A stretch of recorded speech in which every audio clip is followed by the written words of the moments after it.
Hi, it's my pleasure to introduce Graham of Graham Fit Personal Training. Graham is a highly specialized exercise instructor based in York. Thank you for meeting with me today, and I'd love to ask, how are you? Yeah, well, firstly, thank you for having me. Informal chats are the best, aren't they? That's how I like Yeah. formal. I don't plan chats or interviews, I just do them. But yeah, all's good. Excited about this, so let's have a conversation. I've read on your website that you have a particularly strong focus on making exercise accessible. It really came across as sort of a strong USP of yours. Why, in your opinion, is accessibility so important in your field?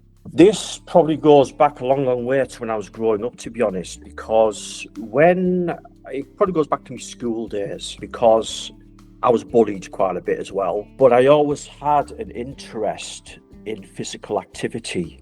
There was lots of things I wanted to do, but I never got the opportunity because they knocked your confidence. PE teachers were ex-military. They were bullies. They would often just hit you, punch you, and do things that they can't do today. They wouldn't get away with that today. So I didn't enjoy PE. I didn't enjoy school. For me, there was a lot of talent in school. I noticed there's a lot of people with very good talents for different things, especially sports, and they never got the opportunity. And that reflects on today, when we have overweight people with back problems, people who they've got the urge to do something physical. They want to do a sport or join a club or even gym. They want to go to a gym. But to this day, they feel it's not accessible because in most cases, it goes back to their school days. They've got a hang up about PE. They don't like physical. They want to do it, but they're like, oh no, I'll be laughed at. When I walk in, everyone will look at me. I said, no, that's not what it's like. Well, it can be. In the old days, it was like that. But these days, that's not what it's like. It's very inclusive now. You know, people encourage you now. That's where it all came from. And as well, what kickstarted me off was when I went to college, because I was very shy. I went to college and my career path was going to be art and design. I started on the road of graphic design at college. Hated it. Didn't enjoy it. I'd lost interest in anything creative like that. And I knew what I wanted to do, and it was sports science. And I saw these guys in tracksuits on a lunch break at college. I thought, what are they doing? That's really cool. They had sports bags and they're off to this like sports centre. And I found out they were doing sports science. And I thought, that's what I want to do. And the art people arranged an interview with the sports science lecturer for me. And they allowed me to leave the art course halfway through and start on the sports side because they knew that's where I wanted to be. And it was fantastic, but I had to wait for the next intake of that year to start. I said, fine, have I got a place? He said, yep. I said, fine, I'll wait. No problem, I'm happy now. So that was it. It was a 2-year course. It was a national diploma in sports science. And that's where my anatomy started. We started learning about biomechanics and different sports. We experienced different sports, from rock climbing to weight training to running to even football team games, racket sports, tennis. We had access to tennis courts. We did all sorts. And that's when I was told that's when I became me. I came out of my shell. I was doing what I wanted to do. And at that same time, that's when I started the Thai martial arts, because that's a passion of mine in my private life. I started Thai boxing with, ironically, the guy who was running it, I'm in touch with today. He's in his 60s now. And we both went to the same school in Darlington, but he was like decades before me. About 2 decades before me. And he himself was a really nice, well, he still is a really nice guy. He still trains people now. He's got his gym and we're still in touch to this day on Facebook. It's great. You know, he's like a face from the past. But that's where it all began for me. And then the idea was, after sports science, I was going to go into university to do an HND, higher level, and then a degree after that. But my mind wasn't mature then. It should have been, but it wasn't. And all my mates, they were off to uni. They were, well, not all of them, but a lot of them were. They're off to university. One was going to be a paramedic. Another one was going into the army to be an officer. Another one went off into some company. Another one became a school teacher, a college lecturer at the college where we actually studied initially. And for me, uni never worked out. I went through clearing, but the reason it didn't work out was because I didn't know what I wanted to do. The thought of leaving home and all this, I thought, what am I going to do? Where am I going to be? How am I going to live? And it wasn't there. So I did lots of other jobs after that. I've been a part-time bin man. I've done shop work. Did all these kinds of jobs. And that's when the personal training merged in, because in the early 90s, personal training wasn't a thing. They just didn't really, there was one or two, but there was sports specific. Like you might have had a powerlifting coach, you might have had a weightlifting coach, you might have had a running coach. It was sports specific as opposed to PT that we have now. So I then, a few years later, thought, right, that's what I want to do. So I went to college. And the route is, I went down the gym instructing route. That's your first step. You've got to be a gym instructor first. Got that, that's your level 2, that's your basic gym protocols, weightlifting, your cardio, all the basics. Then to be a PT, that's the next step. And then I got offered a place on the PT course the following year. So I did that. Then when I did that, because I passed it really well, the tutor said to me, she said, what do you want to do? Like, because PT is not enough for you. They knew I needed more, to fuel my brain a bit. I said, well, what do you mean? Like, where can I go from here? She said, have you thought about exercise referral? I went, oh, GP referral? She said, yeah. That's basically enables you to take health conditions, clients with health conditions. At the time, there's 15 health conditions in there, going from arthritic conditions to respiratory, to even joint replacement, hypertension, all these kinds of things. So I got that as well, which is unusual because a lot of PTs don't have that. There's some people out there who've got exercise referral, but they're not a PT. Well, I got both. So that was the Kickstarter for me, was the health conditions, because without that, it would have been very, very hard to get clients, because PT alone is highly competitive and, it's quite a hard game. So I got the specialisms of that. After the exercise referral, a few years went by, and that took me to London, by the way, and it took me to Manchester for studying modules. After that, I thought, right, I need to really specialise now. So what can I do? What am I interested in? I thought, yes, back pain, low back pain. So that took me to level 4, which is the highest level you can go in the UK. Got my level 4 back pain qualification, and that enables me then you can call yourself a specialist exercise instructor. That's your proper title. So I'm more than a PT. I'm still a PT, I can still do that, but I'm more than a PT now. And then I got the chance again, I think it was 2 years later nearly, I got another level 4, and that was for obesity and diabetes and metabolic syndrome. And that essentially is a nutrition-based qualification as well at level 4. So I've got 2 nutrition qualifications. One's at level 3 for physical activity, and then I've got the health-based one for diabetes and obesity. So that's basically it. And then that was like my progression. That's how I sort of worked up like this to do what I do today. Yeah, that's it's interesting hearing about your path. I mean, it's anything but linear in a way, sort of discovering the different things that interested you. Something I really relate to. I had a similar thing. It's important trying to figure yourself out, taking that time. It's difficult, and you end up making a lot of wrong turns sometimes, but I think it's important, isn't it? Yeah. You sort of meander a bit sometimes. I've met a lot of people over the years, and a lot of them from school age have been quite lucky, in my opinion, because they've had their life mapped out, what they're going to do, when they're going to do it, what job they're going to do, when they're going to start a family. Everything is like planned. Now, me, it wasn't. I was all over the place doing all sorts. I didn't have a plan. I just sort of fell into what I enjoyed doing, which was PT, fitness, health, fitness, teaching, stuff like that. In 2024, I was in Thailand for 2 weeks. I was training over there, and I'm going back this year. That's been confirmed towards the end of this year. That's for the Thai martial arts, essentially. But that opened up. Had I not done the Thai boxing years ago, I've never known about what I do today, if that makes sense. So that's kind of in a long-term way opened up that avenue in my private life as well. And it's a physical thing, it's a physical thing, but that's a hobby. That's not my profession, so to speak. But yeah, it's quite interesting where you end up. It was interesting when I was, researching before this interview, reading a lot on your website, and I did see then about the Thai martial arts and the boxing, and it fascinated me. I don't think I've ever met anyone who's sort of in that niche. It seems like something quite intense to sort of get into if you haven't. Yeah, it's one of them things because like the Thai martial arts is 3 Thai martial arts, and you have what everybody knows today as the Thai boxing, want of a better phrase, Thai boxing.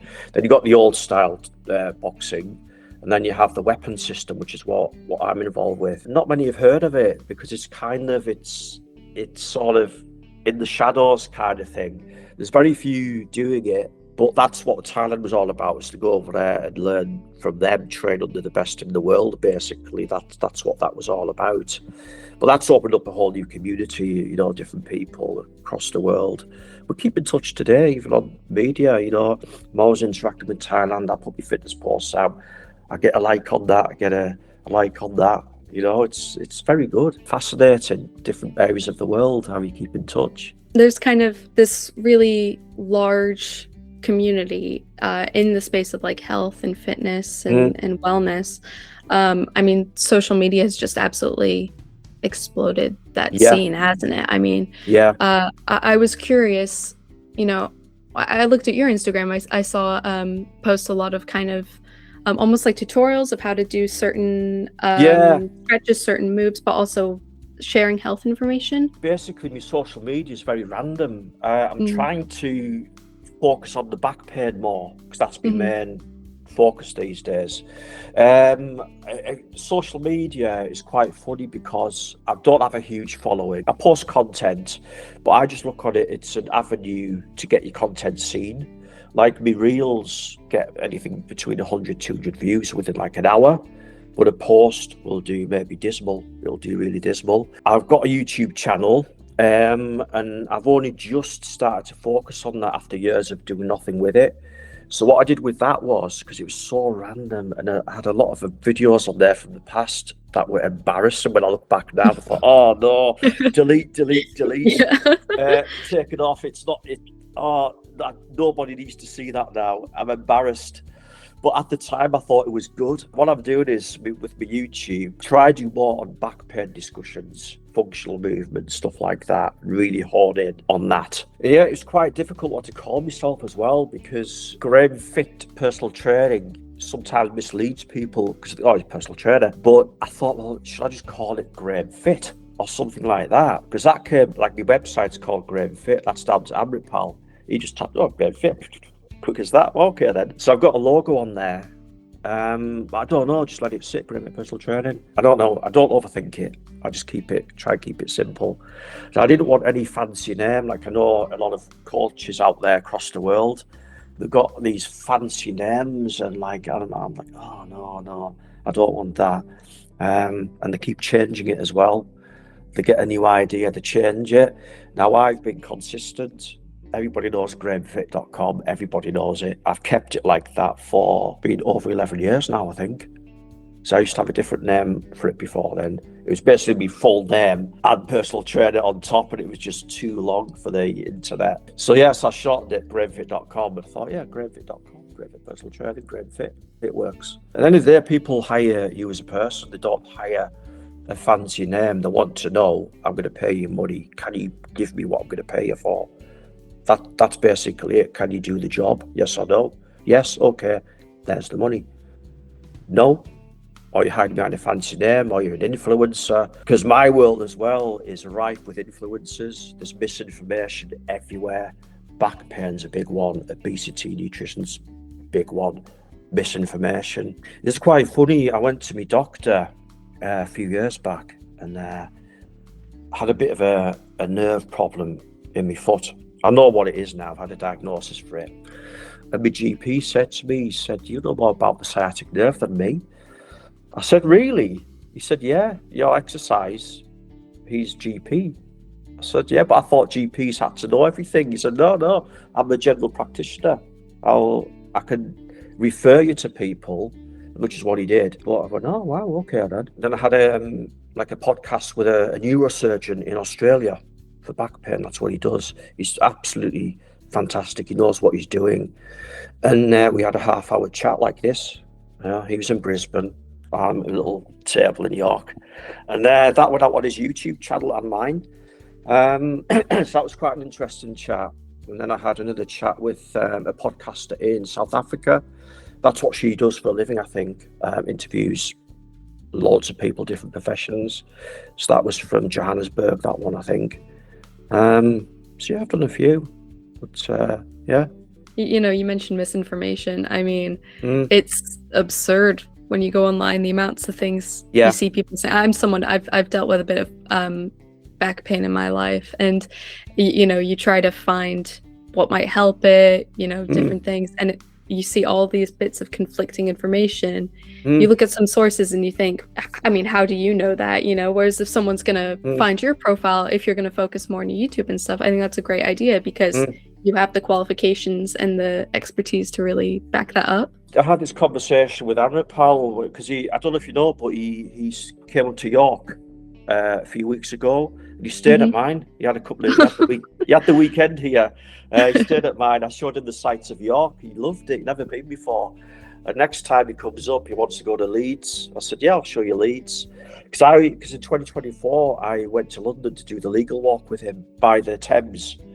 So I decided to do that. And, but anyway, I digress on that. We're talking about Uh, influencers. Yeah, yeah, and like the back then. misinformation, everything. Yeah. Yeah, a lot of it is you can tell they've read something somewhere and they've put their own slant on it, and you've got to read between the lines. Now, when I read things, I think, right, yeah, okay, you know that bit, but you don't know that bit. You've missed the important bit, but you're right on that point, but not that point. And the worst thing with back pain is when people demonstrate videos, fix back pain with this one exercise. It doesn't work like that because typically somebody with back pain is deconditioned to any type of exercise. That's why they've got back pain. They've got poor spinal stability. They don't really know what poor functional movement is, but they're suffering with it. They've got muscle imbalances. And a lot of people, you know, you can't ask them, oh, just get on the floor, just twist your leg over your back like this and crack the spine, because a lot can't get on the floor. In reality, if there's other health conditions there, and even if they can, what are you teaching them? Cracking the back doesn't fix back pain. It's a nice crack in the spine. That's it. Like you crack your fingers, it feels good, but you're not fixing what's causing it. And there's common causes for back pain. There's traits. It's been classified now. There's three main classifications with back pain, which is what we go on. We are told basically what the classifications are. You've got your spinal pathology, which is your medical section. That's your medical arena. That's things like a fracture, if you had a hip fracture, a tumor, that kind of thing, specific medical cause. That's for the specialist doctors and surgeons to look at. You have your nerve root issues, which is your sciatica, that kind of thing. Again, that's a medical arena. A PT shouldn't be advising on sciatica unless they happen to be a doctor, okay? Then you got the biggest category, and this has been a form of debate within by certain people, but they shouldn't be, because when I explain what it is, you'll understand. You've got the term non-specific back pain. Now, that doesn't mean there's nothing specific causing the back pain. What that means is it just doesn't fit into the other two categories. There's a cause for it, definite cause for it. But for diagnosis-wise, that's what a doctor will call it now. Oh, it's non-specific because I can't give you diagnosis because it requires exercise, it requires this doing or that doing. And that's when the exercise instructor comes in on typically referral schemes that work for the local authority. Most councils have a referral scheme, but that wasn't what I wanted to do. I wanted my own business, my own self-employment, and do it privately and earn a bit of money as well while you're doing it. You've got the experience, you put the effort in to train, and again, none of that's free. You know, I've had to travel the country doing modules and stuff like that. But yeah, so that's why it's called non-specific. But some debate, and it's not non-specific, but it is non-specific because it's not specific spinal pathology. It's not a nerve root issue, therefore it's non-specific. And to put it into context, that makes up about 85 to 95% of all back pain cases, Yeah, wow. non-specific. So that's why it's called that. They're the three main categories. It is. It's something that I imagine sort of personal trainers and instructors and everyone has to be careful with when you're making different routines for people, when you're sort of planning a lesson, planning different things. You Yeah, have to really take into account different abilities, disabilities, conditions. yeah. And I'm curious what that might look like for you. If you have a client who, say, suffers with diabetes, how that might look versus someone with back pain or someone, Yeah, this is quite ironic, but I'm not saying all cases, but in a lot of cases, programming exercise is very similar for different conditions. It's not so much there's a set of select exercises to give somebody, you've got diabetes, you do that, you've got back pain, you do that. There's an overlap, and often it's not that what it is, it's the adaptation of exercise has to be correct for that individual. So just say you have somebody with diabetes, let's go type 2. They're not all overweight, but most are with type 2 because they've built insulin resistance over the years. And a lot of, it's dietary complications as well and lifestyle, Okay, you have somebody who, let's assume that diabetic type 2, and for argument's sake, they're heavily overweight. It just makes it easy to explain. They're heavily overweight and they come to you. Okay, right. The last thing I'm going to say to them is let's lift some weights, because number one, they probably haven't done that ever in life. If they have, probably been 25 years before they've done any activity. I've had clients where in the 50s who've never experienced a training session, never. They've never even done step-ups. They don't know what it feels like. So the horror, imagine saying to somebody, oh, well, you need to get down the gym. They're horrified, and rightly so, because they think, I've never done what? I've got to walk into a gym and do stuff in front of people. There's that aspect to look at, but also there's the physical aspect, because a huge person often has a limited range of motion with the joints.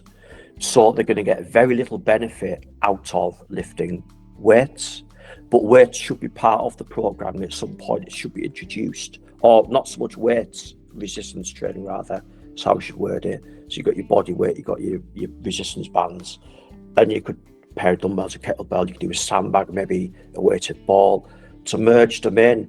It doesn't always have to be the weights scenario, but we call it resistance training for argument's sake. It is important, but in the early stages, the more important thing is cardio. And that's the one thing that people miss with things like obesity. They all assume, oh, I'm going to lift some weights, burn some calories. You need to get the whole body moving for calorie expenditure. Now, somebody who's deconditioned, they are going to sweat doing what you or I might take for granted. They're going to get the whole body moving. It could be a cross trainer in a gym. It could be going for a brisk walk. It could be doing some lunges, learning to do some lunges, building resistance as you work across a patch of green space or park. Flexibility plays a role. That needs to be part of it as well. Mobility training, cardio, and then resistance training as well. So it's the bigger picture. Same with low back pain. Cardio is super important. People overlook it. Cardio is what pumps the blood around the body. It brings nutrients to the tissues to heal the tissues as well. There's a whole host of benefits there with not just health conditions, but general health anyway. But it's how you adapt it is the important thing. Like, you can have somebody overweight, back pain. So straight away, you've got to think more along the lines of you're dealing with more than one thing here now, because the weight could be causing the back pain when it pulls on the spine, carrying excess fat around the waist, pulled anteriorly on the spine. It can cause the back to spasm, strains, you name it. And what makes it worse is when they try to compensate for that and they hold themselves rigid. You get a lot who do that. Mm-hmm. And the body's using muscles excessively that it normally wouldn't do, so that it causes all these problems. Things like hypertension, again, that's another one. You've got to be super careful. It's got to be appropriate exercise. It depends on the level of hypertension. It's got to be under control. So they could well be on medication. You've got medication side effects. Again, with back pain, it could be on opioids. It depends how severe they are. You could have instances like I've had a few where they've got degenerative disc disease, DDD, just degenerative disc disease. That's a normal process of age. Most people will have that at some level, but the problem with it is, in itself, that shouldn't hurt. But the problem where it does start to cause pain is when it becomes inflamed, these kinds of things. So then that poses a different angle on back pain. Well, okay, I can't do with you right now what I've just done with the guy over there for back pain, because he doesn't have this. His is just muscular. Yeah. Then you have to work around it, still work on the stability, the better movement efficiency. That's what it's all about. And that's how back pain is dealt with. It's looking at stability, functional movement, functional actions. Learning that one of the crucial exercises is teaching and learning the difference between hip flexion and lumbar flexion. You need to know the difference. So a hip hinge is important in rehabilitation because it spares the back, and you're using the hips, which is what they meant. Hips bend. That's what they do. So it's all these things. Now, the problem with back pain is the waters have been muddied with therapists, because you have things like manual therapy where you lie on a couch. You might be manually I call it therapized, right? But some might go for a back massage somewhere. That's not really treating the cause, because the muscles are crying out to be strengthened. The spine needs support. You need to be working on the functional capacity. You need to be working on things like body control, things like balance, come into all your motor skills as well, and learning to move efficiently, learning how to squat properly, how to bend, how to lift, how to lunge. And there's a whole host of exercises within that, because that's how the body works. And that's the common trait with that classification of back pain, of non-specific. Nearly everybody in that category has the trait of lack of those points. So that's how it's approached. A lot of people pay a lot of money to go and get treatments on the back. I've known people who've been having sessions, not with me, but with therapists of different ilks, 3-4 sessions a week over 9-10 years, and they've still got back pain. Oh yeah, but Grammy does a great job. I feel great when I leave that session. Yeah, but you're still going back. You're still paying year in, year out, because they're treating the symptom, not the cause. And people say, yeah, but then I've got to exercise all the time. No, merge it into your life, merge it into your lifestyle. Yes, you have to do, you should be doing something anywhere, really. Most people should. But it doesn't have to be the typical cardio or weight scenario.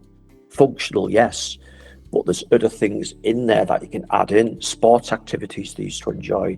Like I used to know a guy once, and he was diabetic type 1, and he likes his Range Rover too much. He'll drive to the corner shop to buy his morning paper. Yeah. But he actually confessed to me over a coffee. He said, Graham, if I walked to that corner shop, he actually said this, his medication would reduce. I said, well, why don't you then? He said, well, no, I like to drive. I'm not going to walk, I like to drive. And he woke up one day, he lost his sight temporarily, because that's a trait of diabetics. He said he woke up one morning, didn't see anything. I said, yeah, that's one of the possible symptoms of diabetes. He had diabetes type 1. It can affect the eyes. It was temporary, it came back, but it shocked him. But that's what he said. But I said to him, what did you used to enjoy? Because he used to do sports and stuff. And he said he used to enjoy badminton. Oh, right. There you go then. Do your badminton for your diabetes. That's going to help you improve your medications, and it's going to help you be more active, and it's going to help you in every way possible with your diabetes. I mean, you're still going to have it. It's type 1, but you're going to have a bit better quality of life, because you said yourself, if you can go for a walk, your medication, you confirmed to me, would reduce. I don't know by how much, but it would reduce. Imagine what a game of badminton is going to do for you. Sometimes it's just letting people realise that there's lots of things you can do It doesn't have to be, oh, I need to join a gym. Oh, I don't want to join a gym. No, because if you do and you don't like it, you'll last 2 weeks and then you're out of there. I see it all the time. Or people forget there's different types of gyms. There's fitness gyms. There's ones that are studio based. You've got bodybuilding gyms. Now imagine you are, I don't know, a middle-aged woman, you never worked out before, you don't join a gym. And it just so happens you don't know there's different types of gyms. You just joined a bodybuilding gym. You're going to feel not very comfortable in there amongst all the big guys and women and lifting heavy weights, and you got to be careful. But there's lots to it, there's lots of ways you can improve your health. It doesn't have to be join a gym. And that's the crux of like what I do, because I've written gym programs loads of times. I've had people who train in gyms, but they also come to me for the back pain. And the crux of what I do is home visits, because a lot of people like home visits. It's convenient, it's private. A lot have a back garden or a side annex. Like one of them, we had a huge kitchen floor that we used. It was perfect. and it had the back doors. It opened like these patio doors from the kitchen that went out to the garden. So we had best of both. Home visits is the crux of what I do, and obviously I do outdoor sessions. Some people like it. Outdoor sessions are an odd one. It depends where you go for them. Different parks have different atmospheres. Yeah, it depends on the person. Some really like it. Like I've got one guy who has arthritis, rheumatoid arthritis. He's only young, but he loves the outdoor environment. He doesn't like to be indoors. So for him, it's perfect to go to the park, and we do his session every week. He's been with me for 2 years now. It's really clear listening to you just how educated you are about the body and all of its functions. And that makes sense, knowing just how many qualifications you have. I mean, you have put in the time to study. And I got the same impression. I was reading through some of the blog posts on your site, which are really interesting. One thing that kind of struck me about it is you balance having a very sort of matter-of-fact approach, like here's the information, while also still expressing nuance, expressing sensitivity about certain issues, both in the blog post and talking to you now. I mean, we've discussed diabetes, obesity. These are quite sensitive topics to a lot of people. Mm-hmm. And I was curious how you kind of find the right balance between tough love and gentle encouragement in your work. Yeah, it's like, again, it depends on the person. In most cases, like, again, I go back to an overweight condition because everybody knows what that looks like. It's easy to talk about.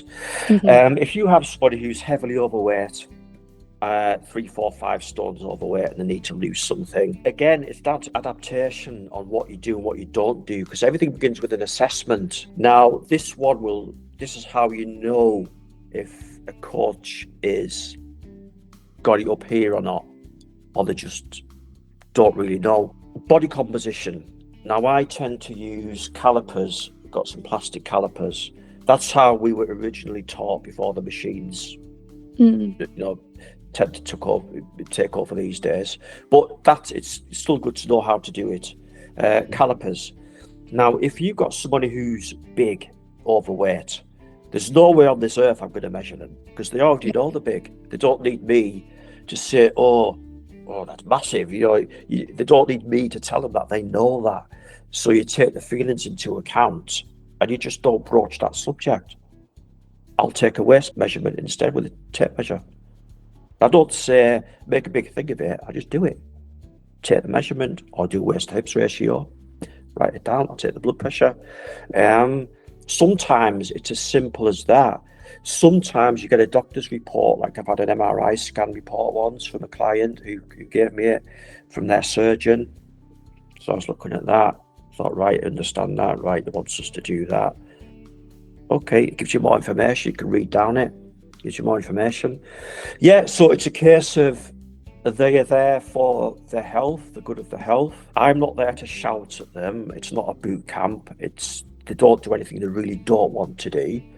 But when I explain to them why you have to do it, like for example with low back pain, one of the first tests I'll do is an overhead squat assessment, because it tells you so much about the body. They can either do it or they can't, and you can often see where the tight areas are of the body that you need to work on. That's the rebalancing bit of the body, where stretching will sometimes come into that.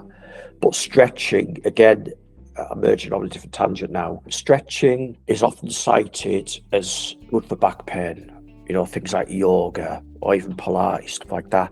But they overlook what's actually required to fix the cause. Now, somebody might stretch the back for relief and go, oh, it feels good. But that's not treating the cause. You need the functional aspect.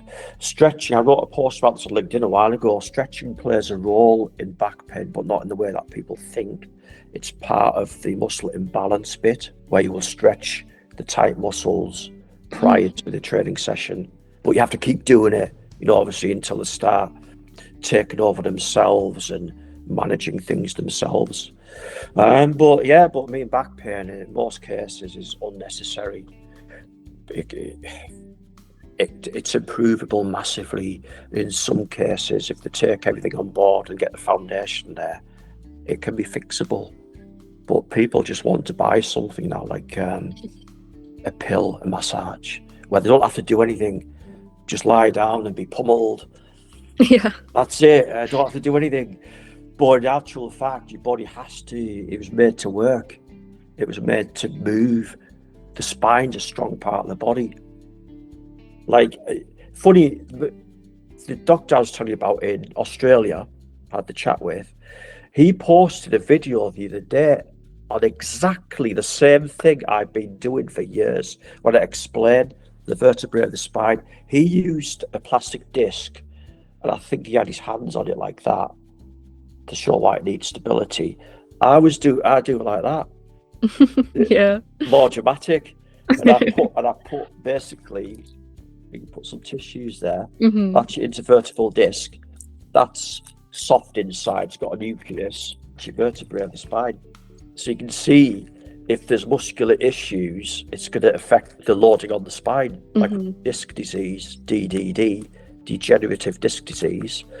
Because of the condition, that often muscle is not doing the support it should be doing, because they don't exercise, they don't know how to do it with the disc. So therefore, the compressive forces are greater, but give the spine support.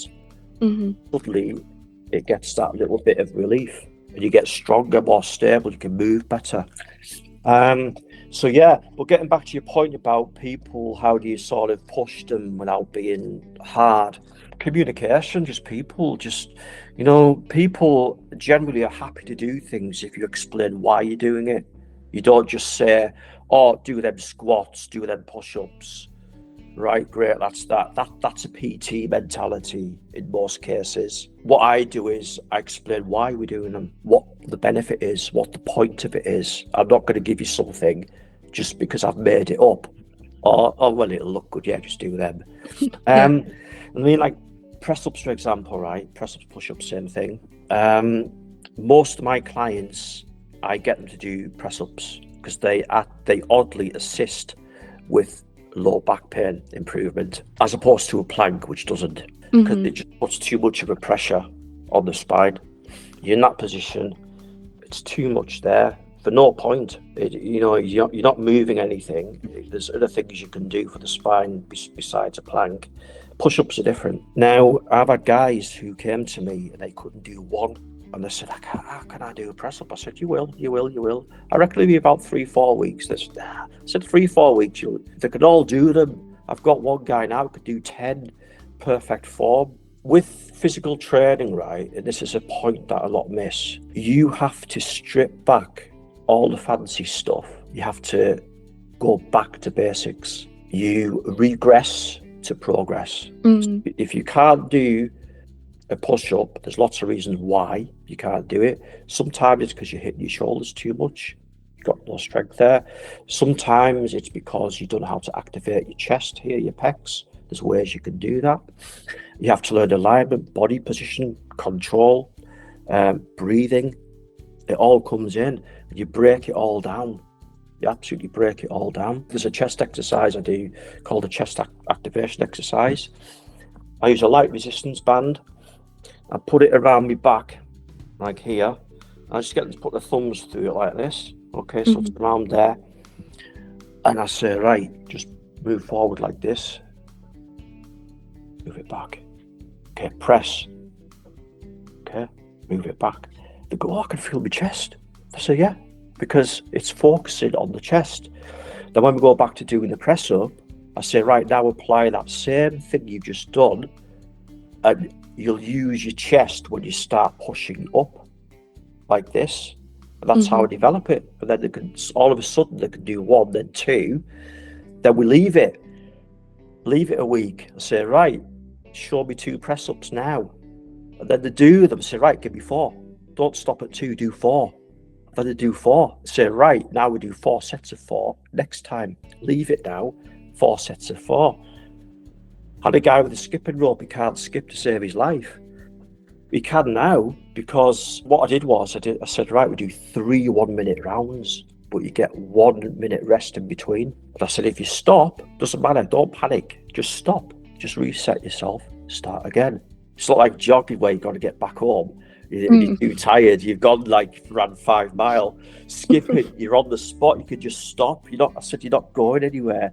But the amount of blokes are the worst, right? They panic when they trip up on the rope. Ugh, they get so frustrated. I said, just calm down. It's a rope. Yeah. That's it.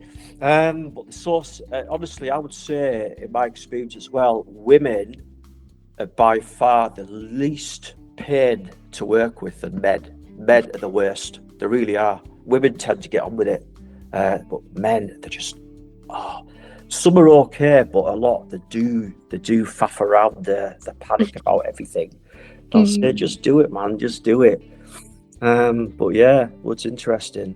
It's a huge benefit of seeking someone external to help you with Mm, working out in some way is like it's a huge benefit to get someone who can look at you and tell you what you're missing, tell you what you're doing wrong, how to fix your form. Because mm, if you just walk into the gym, like we said earlier, so many people had bad experiences when they were kids with working out, mm. and then avoid it for so long. And Yeah, you walk into the gym one day and you look at all these machines, you don't even know what they do, and you try to start, yeah, you could do more damage to yourself, yeah, yeah, if you have yeah. wrong form. And yeah. Yeah. I mean, I had one guy, he was with me for be about 7 or 8 months. He's a very nice guy, did everything I asked him to do. But one day I got an email from him and I said, he said, oh, I'm not doing the farmer's walks, Graham, I don't like them. I said, right, okay, but there is a reason why I put them in your gym program. Mm. I wasn't with him for the gym program. I just wrote the program for him. And he did the outdoor sessions with me. He said, "Oh well, I've sacked them off. I'm not comfortable with them." I said, "Right, okay then." But he said, "What I'm doing in its place is the deadlift machine." And I was like that. I said, "Right, okay." Rather than do a deadlift machine, because we're talking about back pain here, you need to move better.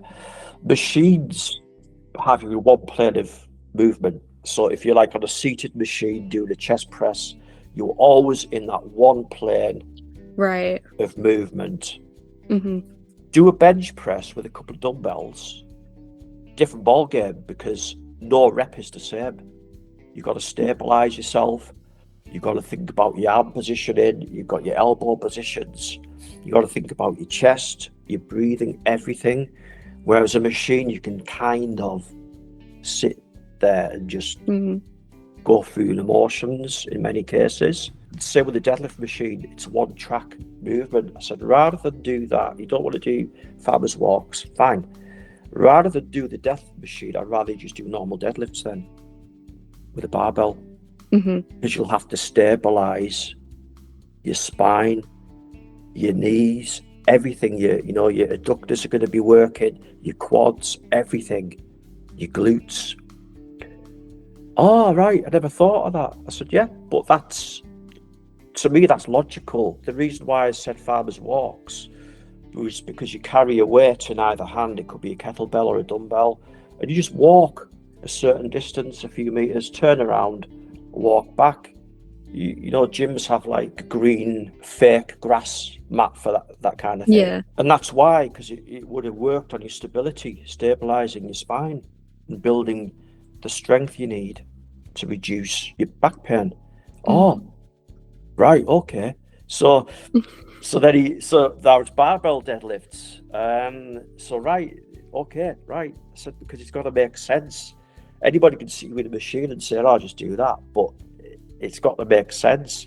It's like obesity is another one, because another reason why weights can be a bit precarious is because they can't fit in the machines if they're Yeah. really big. Some machines I struggle getting in, and I'm not exactly huge. I struggle to get into some, but it's a bit tight, this. So free weights, in my opinion, I mean, do both. They're both training tools, like resistance bands. It's not one or the other. I say do it all if you can. Do it all. Bands, body weight, weights. They're just tools to be used, but don't sack one off at the expense of the other. Like I posted on Instagram today and about a resistance band. Some people try to compare them with weights. I said you can't compare them with weights. They're two different tools. Bands are great, weights are great, body weight's great.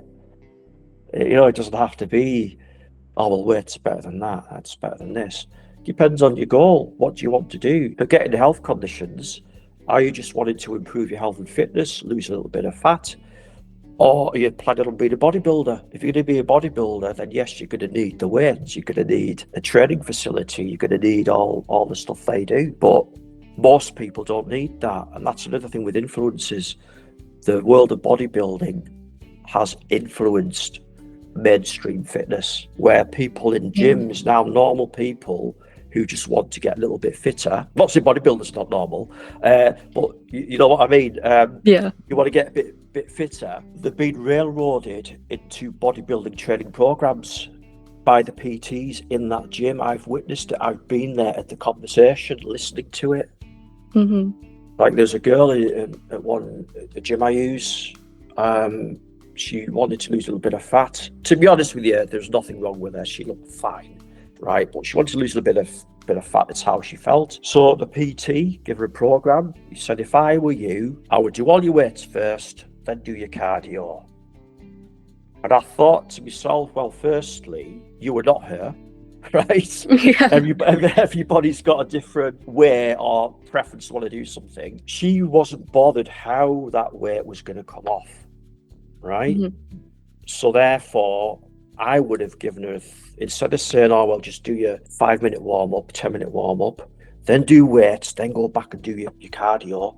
Why not think logically, do half an hour cardio at a higher intensity, that includes your warm-up and your cardio duration, then you could then go to the weights. Unless you want the weight training to be your preference. That's the difference. That's your basic gym instruction. If you want to do weights, then weights is your focus, okay? But for things like fat loss, where she had no preference either way, I would have given her the cardio combined with the warm-up, then work your main muscle groups, shoulders, chest, back, abs, legs. You could probably do about 15 to 20 sets, and you could be in and out of there in an hour maybe, if you crack up a bit. Yeah, no more than an hour. But that's the sort of thing that happens too much. Then the protein shakes, that's another one. To finish the workout, the anabolic window, protein shake. No, don't. Just work out, eat your foods. I'm not saying don't have a protein shake. If you want to have one, have one.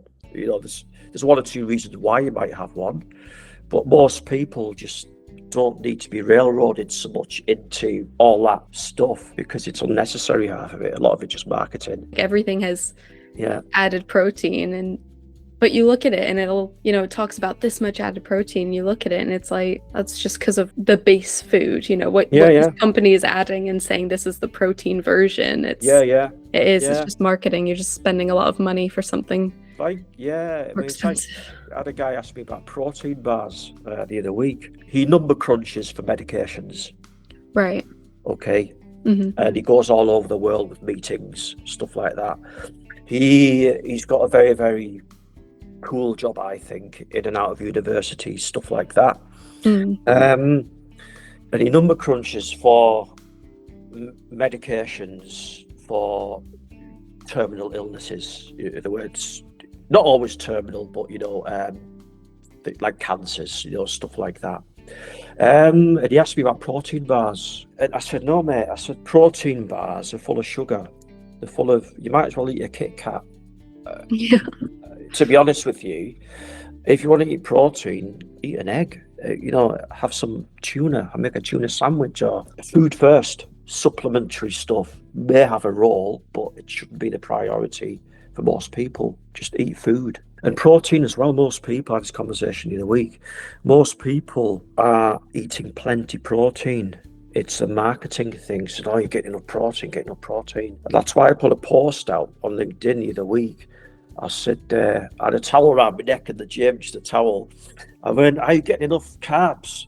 Just to throw the spanner in the works. Uh-huh. And I said, are you getting enough carbs? It's like, but it's true, people demonize carbs, they don't eat carbs, but they don't realize it's the type of carbs you eat. Is you can go and eat a fast food chicken or whatever. Yeah, it's got protein in it, but you have the fries with it and all that, and what have you, it's carbs are there. You can eat a chocolate bar, carbohydrate, but you can eat a potato. Potato's better for you than chocolate, because it's that you've got to weigh it up like this. I wish people would apply the logic, but then again, at the same time, people don't know, because imagine you don't know anything about it. You can easily be duped. You can be sold something that you didn't really need.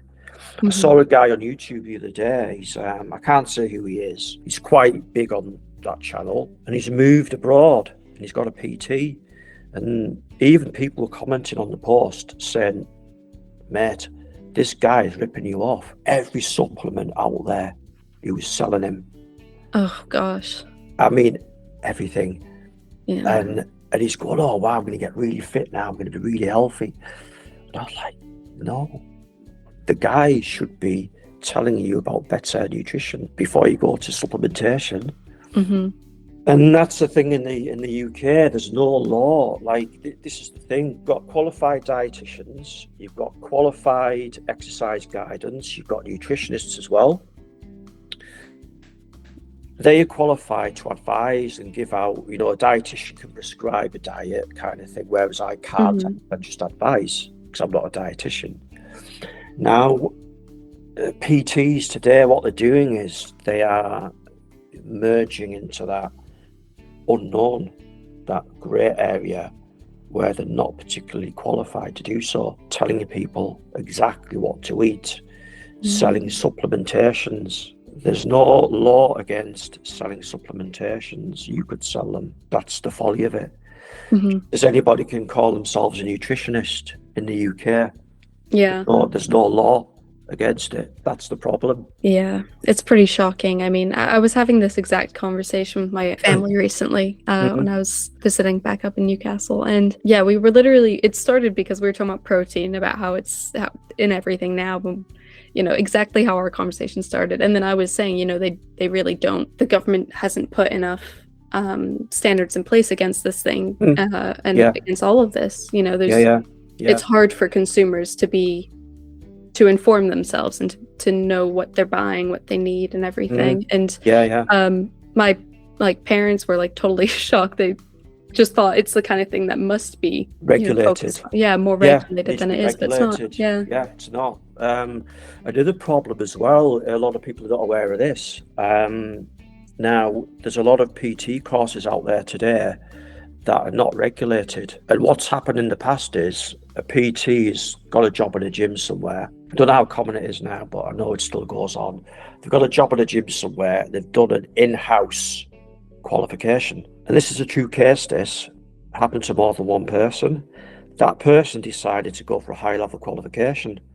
So they just happened upon a proper training provider who asked to see the previous qualification. Like they did with me when I went from PT to exercise referral, from exercise referral to level 4, I had to prove my previous qualifications.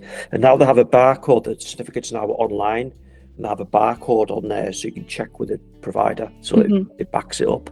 And it's got your learner number on there, everything's on there, the accreditation number, and the awarding body.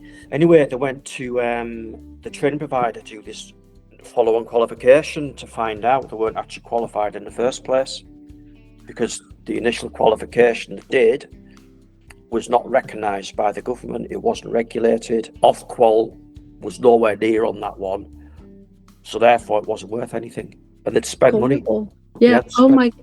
Yeah. Yeah, of course, of course. Yeah. What they're trying to do now, qualification providers, is educate the public on what to look for when they hire a PT. A qualification needs to be regulated. It's got to have the accreditation number on there, which proves it's legit. That's checkable. It's got to have on there, like, Ofqual, which is the sister organisation of Ofsted, the education department of the UK. And if it doesn't have these things on there, then it's not regulated, meaning it's not safe. They've been taught something, but it's not regulated. Nothing's been updated.